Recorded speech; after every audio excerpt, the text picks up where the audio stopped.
Pemirsa, ada kabar gembira bagi pegawai negeri sipil. Kementerian Keuangan telah menyiapkan anggaran gaji ke-13 tahun ini. Pembayaran gaji ke-13 akan dimulai pada bulan Juni 2023. Dengan RD, Pak Azwar Anas akan menyampaikan. Selain THR, Kementerian Keuangan juga telah menyiapkan anggaran untuk gaji ke-13 PNS tahun ini.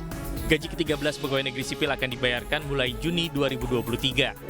Pemberian gaji ke-13 ini diatur dalam Peraturan Pemerintah Nomor 15 Tahun 2023. Komponen gaji ke-13 akan sama dengan THR tahun ini sebesar 1 kali gaji pokok ditambah tunjangan melekat pada gaji.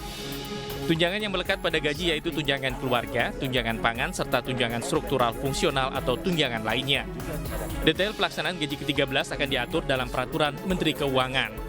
Gaji ke-13 akan dibayarkan mulai bulan Juni 2023. Di mana gaji ke-13 komponennya sama dengan THR tahun ini.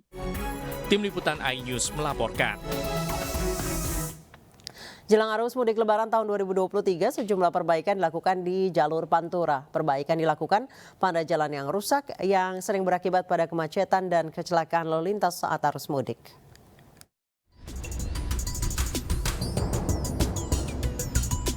Menjelang arus mudik Lebaran 2023 ini, sejumlah ruas jalan Pantura di Pekalongan dan Pemalang masih dalam perbaikan.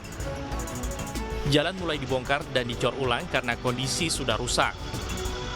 Proses pengecoran baru selesai di beberapa titik, namun di ruas Pemalang sepanjang Comal hingga Petarukan belum selesai.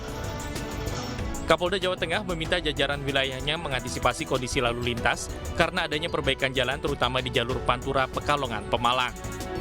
Jadi mudik nanti tujuannya adalah di wilayah Jawa Tengah. Hampir 26% masyarakat akan pulang ke wilayah Jawa Tengah di seluruh Indonesia. Jumlah kendaraan estimasi 1.350.000 estimasi. Untuk orang itu 4.670.000 itu masih estimasi. Oleh karena itu, upaya Polda Jawa Tengah kita nanti akan menggelar 247 pos PAM, posyan dan pos terpadu yang tergelar di jalur Pantura, jalur tol, jalur tengah, jalur selatan dan jalur selatan-selatan atau jalur Dendles. Beberapa lokasi masih perbaikan gimana? Betul, jadi nanti saya sudah koordinasi, di lantas sudah saya perintahkan untuk segera rapat dengan dinas PU atau yang lain untuk akselerasi kegiatan itu. Kemacetan akibat perbaikan jalur mudik juga terjadi di jalur Pantura kilometer 9 Demak, Jawa Tengah. Sejumlah jalan rusak di desa Batu Demak mulai diperbaiki agar bisa dilalui saat arus mudik Lebaran 2023. Petugas dinas PUPR juga sudah meninggikan jalan agar tidak terendam banjir saat curah hujan tinggi. Pasalnya jalan rusak di wilayah ini akibat curah hujan tinggi yang terjadi sejak 2 bulan lalu. Pengerjaan perbaikan jalan di wilayah ini dikebut jelang arus mudik Lebaran dan ditargetkan selesai dalam waktu 1 minggu. Dari Pekalongan dan Demak, Jawa Tengah, Suryono Sukarno dan Sukma Wijaya, iNews melaporkan. Mediasi terhadap AG, pelaku anak yang berkonflik dengan hukum dalam kasus penganiayaan David Ozora, digelar di Pengadilan Negeri Jakarta Selatan. Keluarga David Ozora menolak permohonan diversi AG karena menganggap perbuatannya termasuk penganiayaan berat.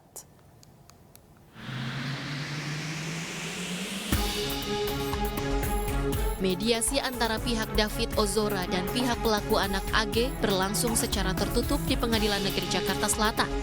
Musyawarah ini berlangsung selama 30 menit dimulai pada pukul 10 Rabu pagi. AG yang berstatus sebagai pelaku anak yang berkonflik dengan hukum didampingi oleh keluarga dan kuasa hukumnya. Sementara pihak korban, David Ozora, diwakilkan oleh kuasa hukum dan kerabatnya. Diversi AG ditolak oleh keluarga David Ozora karena menilai perbuatan AG masuk dalam kategori penganiayaan berat. Tapi intinya tadi bahwa proses diversi sudah ditolak. Kenapa alasannya ditolak dari pihak keluarga? Karena seperti yang teman-teman ketahui sampai sekarang pun sudah sebulan lebih David masih berada di rumah sakit dan di ICU. Dan kondisinya juga memang ini sudah menjadi sudah merupakan penganiayaan berat ya.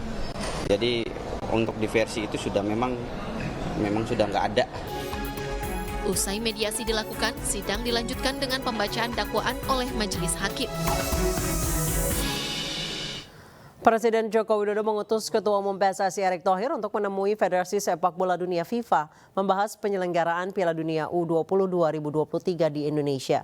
Status Indonesia sebagai tuan rumah di ujung tanduk setelah FIFA membatalkan acara pengundian fase grup di Bali karena penolakan timnas Israel oleh sejumlah kalangan di tanah air.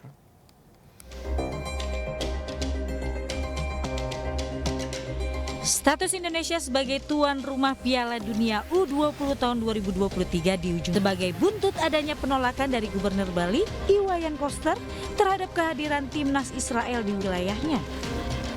Serta penolakan terhadap timnas Israel oleh sejumlah pihak di tanah air. Dalam keterangan persnya Selasa malam, Presiden Joko Widodo mengatakan Indonesia terpilih menjadi tuan rumah Piala Dunia U20 tahun 2023 sejak tahun 2019 melalui proses panjang dan perjuangan yang tidak mudah.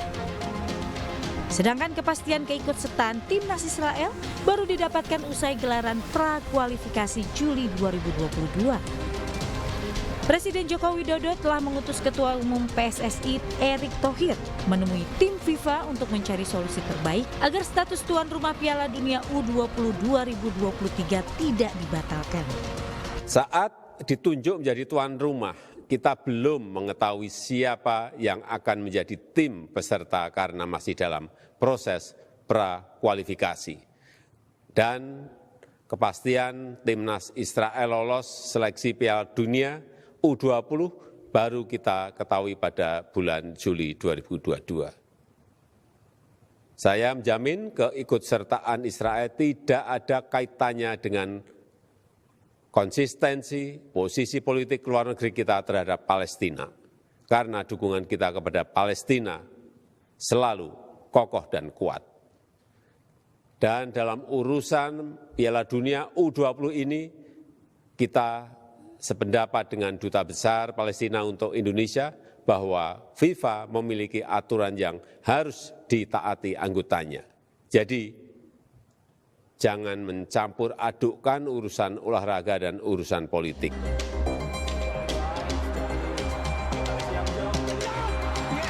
Sebelum berangkat terbang ke Zurich menemui tim FIFA, Ketua Umum PSSI Erick Thohir menyempatkan diri menemui timnas U20 usai FIFA Matchday melawan Burundi di Stadion Patriot Candrabaga, Bekasi, Jawa Barat. Momen haru tercipta saat Erick Thohir menyalami satu persatu para pemain dan pelatih timnas U20, serta mengajak berdoa bersama untuk penyelamatan sepak bola Indonesia. Semuanya sebelum mungkin Bapak terbang ke menemui Presiden FIFA, semoga Pak Ketum diberi kekuatan, keselamatan, dan semoga ada hasil yang baik buat kita semua. Berdoa menurut agama dan kepercayaan masing-masing, berdoa mulai. Erick Thohir berjanji akan berjuang maksimal dalam misi menyelamatkan nasib Piala Dunia U20 2023 di Indonesia. Erick juga minta doa restu dari masyarakat Indonesia agar status tuan rumah Piala Dunia U20 2023 tidak dibatalkan. Saat malam saya sudah mendapat instruksi perintah dari Bapak Presiden untuk segera bertolak dan berdiplomasi untuk mencari solusi untuk sepak bola Indonesia. Jika status tuan rumah Piala Dunia U20 2023 dibatalkan, ada konsekuensi yang harus ditanggung Indonesia. Sanksi dilarang main dan denda dari FIFA sudah menunggu. Tim Liputan iNews melaporkan.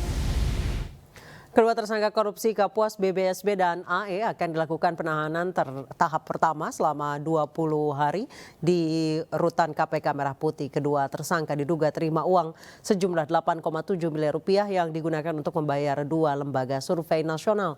Dan pemirsa, informasi yang akan hadir sekaligus menutup jumpa kita di iNewsroom. Mewakili teman-teman yang bertugas, saya Anissa Dasuki pamit. Selamat petang, sampai jumpa, selamat berbuka puasa.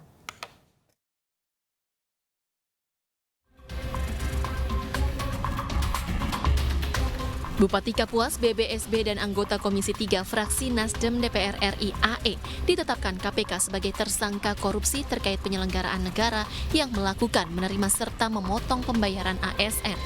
Kedua tersangka BBSB dan AE dilakukan penahanan tahap pertama 20 hari 28 Maret hingga 16 April 2023 di Rutan KPK Merah Putih. BBSB selaku Bupati Kabupaten Kapuas selama 2 periode 2013 hingga 2018 dan 2018 hingga 2023 diduga menerima fasilitas dan sejumlah uang satuan kerja perangkat daerah dan beberapa dari pihak swasta. Sedangkan AE, istri sekaligus anggota DPR RI diduga aktif turut campur dalam proses pemerintahan memerintahkan kepala SKPD memenuhi kebutuhan pribadinya. Fasilitas dan sejumlah uang digunakan untuk biaya operasional pemilihan Bupati Kapuas, pemilihan Gubernur Kalimantan Tengah, termasuk keikutsertaan AE sebagai anggota legislatif DPR RI tahun 2019. Besaran jumlah uang yang diterima BBSB dan AE sejumlah 8,7 miliar rupiah digunakan untuk membayar 2 lembaga survei nasional. BBSB diduga menerima sejumlah uang dari pihak swasta. BBSB juga meminta pada beberapa pihak swasta untuk menyiapkan sejumlah masyarakat maksudnya, saat mengikuti pemilihan Bupati Kabupaten Kapuas dan pemilihan Gubernur Kalteng, dan AE sendiri saat maju dalam pemilihan anggota DPR RI.